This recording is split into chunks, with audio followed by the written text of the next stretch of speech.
नमस्कार दोस्तों। बिहार की न्याय व्यवस्था से जुड़ी एक बड़ी खबर सामने आई है। 15 जून 2026 को पटना हाई कोर्ट में 7 नए जजों ने शपथ ग्रहण की है। इनमें से 3 अस्थायी न्यायाधीश और 4 अतिरिक्त न्यायाधीश शामिल हैं।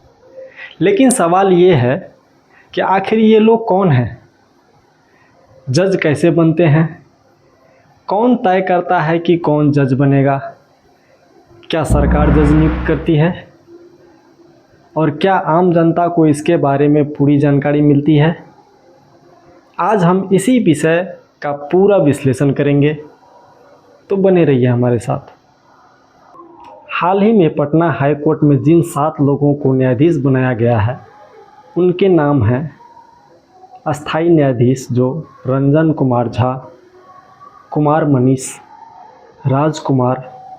अतिरिक्त न्यायाधीश के रूप में जिन्होंने 4 लोगों ने शपथ ग्रहण किया है, उनका नाम है राणा विक्रम सिंह, विकास कुमार, गिरिजीश कुमार, आलोक कुमार। इन सभी ने 15 जून 2026 को शपथ ग्रहण किया।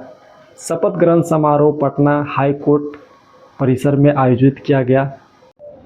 बहुत लोगों को लगता है कि जज बनने के लिए केवल परीक्षा पास करनी होती है, लेकिन हाई कोर्ट जज बनने का रास्ता अलग है दोस्तों।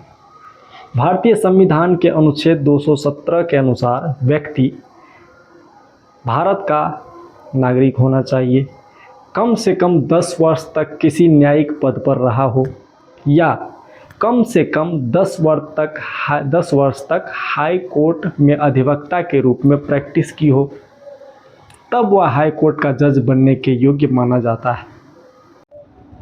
अब सबसे बड़ा सवाल, क्या प्रधानमंत्री जज चुनते हैं? क्या मुख्यमंत्री जज चुनते हैं? उत्तर है नहीं।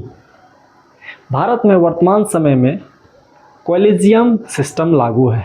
इस प्रक्रिया में हाई कोर्ट कॉलेजियम नाम सुझाता है, सुप्रीम कोर्ट कॉलेजियम उन नामों की समीक्षा करता है, आईबी और अन्य एजेंसियों से जांच होती है, केंद्र सरकार फाइनल पर विचार करती है, अंत में राष्ट्रपति नियुक्ति की अधिसूचना जारी करते हैं। यानी नियुक्ति एक लंबी प्रक्रिया के बाद होती है दोस्तों। आपने सुना होगा कि कुछ जज अस्थाई बने और कुछ अतिरिक्त, तो अंतर क्या है? अस्थाई जज नियमित न्यायाधीश होते हैं, जबकि अतिरिक्त जज सामान्यतः सीमित अवधि के लिए नियुक्त किए जाते हैं, अक्सर 2 वर्षों के लिए। इन 7 नियुक्तियों में से 3 को अस्थाई और 4 को अतिरिक्त न्यायाधीश बनाया गया है। बाद में प्रदर्शन और आवश्यकता के आधार पर अतिरिक्त जजों को अस्थाई भी बनाया जा सकता है।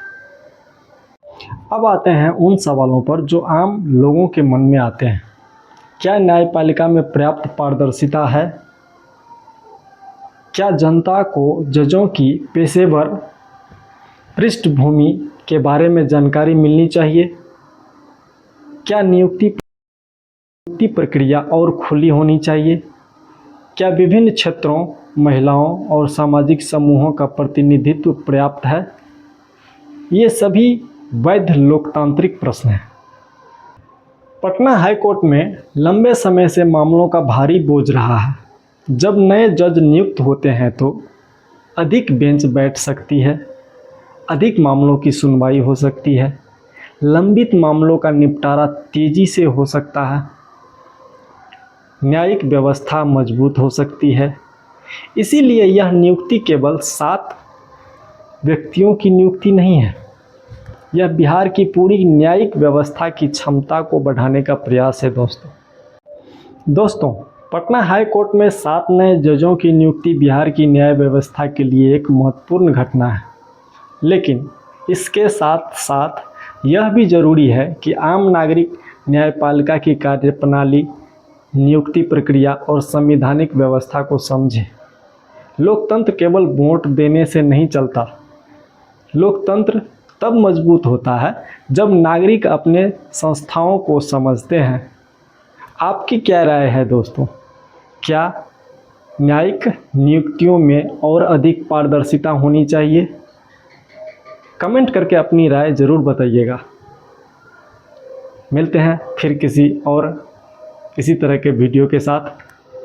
तब तक के लिए अपने दोस्त सूर्या जी को आज्ञा दीजिए। जय हिंद, जय भारत, नमस्ते सभी लोगों को।